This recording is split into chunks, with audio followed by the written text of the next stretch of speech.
Bonjour, dans cette vidéo, nous allons parler de la crise de 2008, celle qui s'est appelée la crise des subprimes. Alors ici, l'ambition, c'est de vous raconter une petite histoire, et puis j'espère que vous comprendrez quels sont les liens de cause à effet qui ont amené cette crise de 2008. Premier constat, les biens immobiliers sont des valeurs refuges. Autrement dit, la valeur des biens immobiliers, en principe, augmente avec les années. Alors, la crise des subprimes, elle commence en l'an 2000 par l'éclatement de la bulle Internet. Alors pourquoi il y a une bulle Internet ? Tout simplement parce que si on se reporte à avant les années 90, les gens chez eux avaient un téléphone avec un fil. Et puis en 2000, les gens avaient un ordi, un téléphone portable, accès à Internet. C'est-à-dire que durant ces 10 ans, les entreprises ont dû investir massivement dans cette nouvelle technologie. Alors qui s'en est chargé ? Eh bien au départ, les entreprises occidentales, européennes et américaines, qui ont investi massivement. Il y a eu des gens qui ont cru dans cette nouvelle technologie, c'est-à-dire qu'il y a des actionnaires qui ont acheté des actions, des gens qui ont racheté ces actions de ces entreprises liées à la nouvelle technologie, ce qui fait que le prix des actions a augmenté fortement, voire a été même surévalué, parce que tout le monde croyait très fort dans l'avenir de cette technologie. Et puis, à un moment donné, des concurrents asiatiques sont apparus, notamment la Corée du Sud, on connaît Samsung tous, et puis certaines entreprises américaines et européennes n'ont pas pu suivre la cadence et ont fait faillite. Ce qui fait que ça a entraîné un mouvement de panique sur les marchés occidentaux, ce qui, à un moment donné, les actions qui étaient surévaluées dans cette technologie Internet, en fait, se sont effondrées. Quand il y a un krach boursier, s'ensuit généralement une crise économique, parce que tout l'argent perdu dans cette aventure, c'est de l'argent que vous ne pouvez pas réinvestir dans l'économie réelle, ce qui fait que les entreprises subissent les conséquences et la demande en fait baisse.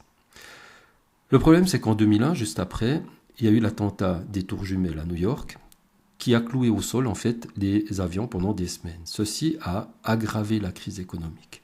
Et là, vous avez la Banque centrale américaine qui intervient en disant « il faut que je relance l'économie ». Et puis ce que je vais faire, c'est que je vais baisser les taux d'intérêt. Et les taux d'intérêt sont passés en l'espace de 2 ans de 4% à 1%. Ce qui fait que les banques avaient beaucoup d'argent à prêter. Et puis les gens se sont dit « tiens, on va investir dans une valeur refuge qui sont les biens immobiliers ». Alors on a commencé à prêter de l'argent pour que les gens achètent des maisons. On a commencé à construire des maisons. Ça a relancé l'économie. Alors à qui est-ce qu'on a prêté cet argent ? Déjà aux gens qui ont les moyens de prendre une dette hypothécaire, c'est-à-dire qui ont les moyens de payer les intérêts et le remboursement partiel de la dette. On a appelé ces ménages des ménages prime. Et puis vu qu'on avait encore beaucoup d'argent à prêter, on a aussi prêté à des ménages qu'on a appelés subprime, c'est-à-dire des ménages qui n'avaient pas les moyens de payer les intérêts et le remboursement. Alors on leur a dit, pendant 2 ans, vous payez que les intérêts. Puis après, vous commencerez à rembourser. Ce qui fait que ces ménages qui n'avaient pas les moyens se sont dit « Ah tiens, on va aussi acheter une maison ». Alors au bout de 2 ans, le problème c'est qu'il fallait commencer à rembourser la dette hypothécaire et ils n'en avaient pas les moyens. Sauf que les biens immobiliers ayant pris de la valeur, d'autant plus que tout le monde voulait acheter une maison, donc la demande de maison étant forte, les prix des maisons ont augmenté fortement. Et ça a permis à ces ménages, au bout de 2 ans, de contracter une nouvelle dette hypothécaire sur une valeur supérieure, vu que leur maison valait plus. Avec cet argent, ils ont pu rembourser l'ancienne dette et puis ils ont pu recommencer pendant 2 ans à attendre le moment où ils devraient ensuite rembourser. Puis au bout de 2 ans, la valeur de la maison ayant encore augmenté, ils pourraient recommencer cette petite danse. Et du coup, il y a eu de plus en plus de crédits subprime qui ont été accordés par les banques. Alors les banques, à un moment donné, les banques commerciales, elles sont limitées dans leur octroi de crédit. Parce que, et on le verra dans d'autres vidéos plus loin, vous ne pouvez pas prêter plus qu'un certain montant lié à vos capitaux propres. Donc vos capitaux propres limitent votre capacité à prêter de l'argent. Ce qui veut dire que ces banques commerciales qui arrivent à la limite, pour pouvoir continuer à prêter de l'argent, elles se sont dit, je vais vendre mes dettes hypothécaires, mes créances hypothécaires, à des institutions financières qui vont ensuite se charger de les refourguer à qui elles voudront. Et du coup, elles ont de la place dans leur bilan pour, à nouveau, prêter de l'argent aux personnes, aux subprimes, aux primes, etc., etc. Donc, en 2003, ces institutions financières qui ont acheté les créances hypothécaires subprime se sont dit, si on veut les revendre dans le monde entier, il faut qu'on les transforme en titres. alors ils ont titrisé justement ces créances hypothécaires. Alors bien sûr, si vous créez un titre avec une créance hypothécaire subprime, ben, la personne qui va vous l'acheter va vous dire « Ouh là là, c'est risqué parce que les subprimes, c'est des gens qui n'ont pas les moyens en principe de rembourser. » Ce qui fait que vous pourrez en vendre un certain nombre parce qu'il y a des gens qui aiment bien le risque, mais vous n'en vendrez pas beaucoup. Donc ce qu'ils ont fait, c'est qu'ils ont créé des produits structurés, c'est-à-dire qu'ils ont pris ces crédits subprime et puis ils les ont coupés en petits morceaux, puis ils les ont mélangés avec d'autres petits bouts d'actions d'entreprises qui étaient nettement plus stables, d'obligations qui étaient sûres d'être remboursées, et puis on s'est retrouvé en fait avec un espèce de mélange, un produit structuré, un nouveau titre dans lequel on ne savait plus trop combien il y avait de subprimes puis combien il y avait de titres positifs. C'est un peu comme si les subprimes c'était des épinards, puis que vous voulez faire manger des épinards à des enfants.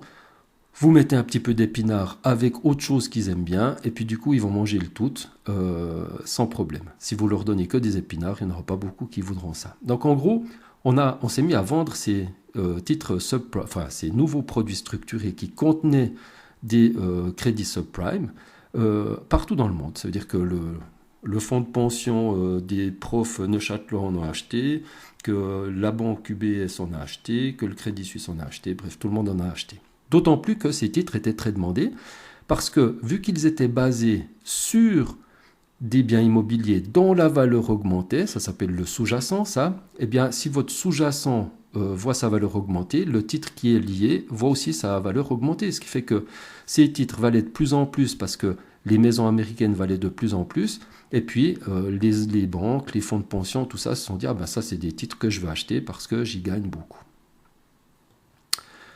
2004, l'économie s'emballe, et puis la Federal Reserve, justement la même que celle qui avait baissé les taux pour lancer l'économie, s'est dit, oh là là, maintenant il y a de l'inflation qui arrive parce qu'on s'emballe un petit peu trop, donc on va augmenter les taux. Alors en 2004, on les a augmentés un petit peu, donc je rappelle, ils étaient à 1%, mais entre 2004 et 2006, sur l'espace de 2 ans, ces taux sont passés de 1% à 5,25%.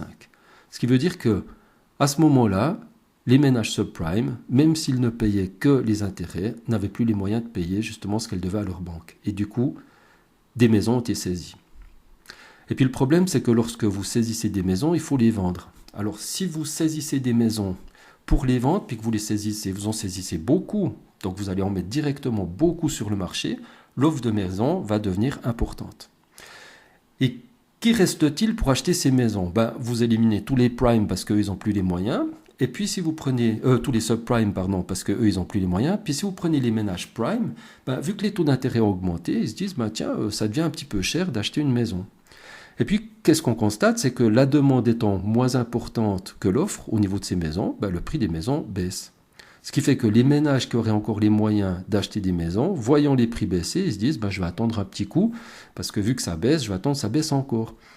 Ce qui fait qu'il n'y a plus de demande, mais il y a toujours de plus en plus d'offres parce qu'on a saisi de plus en plus de maisons. Et ce qui fait qu'à un moment donné, il y a l'éclatement de la bulle immobilière, c'est-à-dire que les prix des biens immobiliers s'effondrent.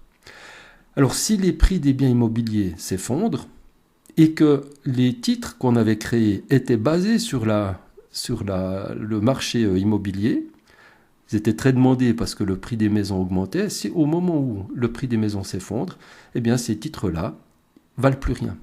Alors le problème qu'on a, c'est qu'on sait que dans ces titres, il n'y a pas que des crédits subprime, mais on ne sait pas quel est le nombre, l'importance des crédits subprime dans notre titre-là. C'est un petit peu comme si on vous disait, tiens, dans ce que tu manges, dans ton sandwich, il y a un truc qui est périmé, quelque part, le sandwich tout entier, vous ne le voudrez plus. Vous n'allez pas commencer à vous dire, tiens, l'essentiel de mon sandwich va bien, je veux quand même le manger. Si on vous dit il y a un truc périmé dedans, vous n'en voulez plus. Ce qui fait que ces titres qui contiennent des crédits subprime, deviennent des titres toxiques. Ça veut dire qu'ils ne valent plus rien.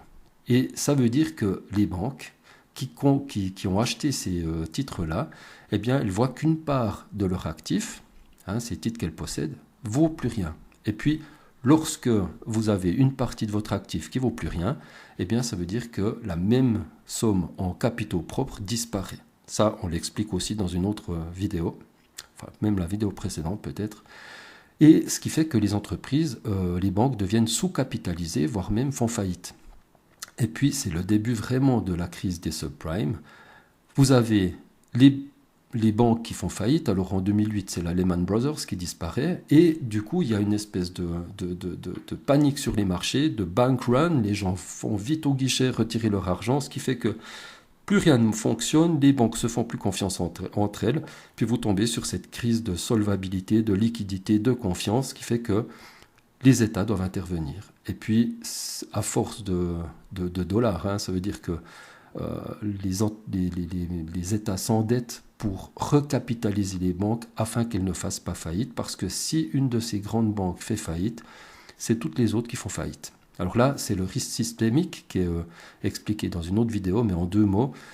Si vous avez UBS, par exemple, qui fait faillite, le problème, c'est que UBS, elle octroie des crédits aux entreprises. Ces entreprises, avec ces crédits, elles payent des salaires. Si UBS fait faillite, il n'y a plus tout cet argent qui est nécessaire au bon fonctionnement de l'économie réelle. Et puis l'économie réelle s'arrête. Donc du coup, la Banque centrale est obligée de sauver cette banque-là parce que cette banque-là, elle a une importance pour toute l'économie. Et si toutes ces banques de tous ces pays font faillite, c'est toute l'économie mondiale qui s'arrête. Voilà, alors je ne sais pas si j'étais d'une clarté solaire dans cette explication, mais en même temps, après vous pourrez voir l'autre vidéo qui va plus en détail, qui prend aussi un petit peu plus de temps, mais là c'était juste pour que vous ayez un petit peu les principaux jalons et puis les liens de cause à effet qui ont généré cette crise économique.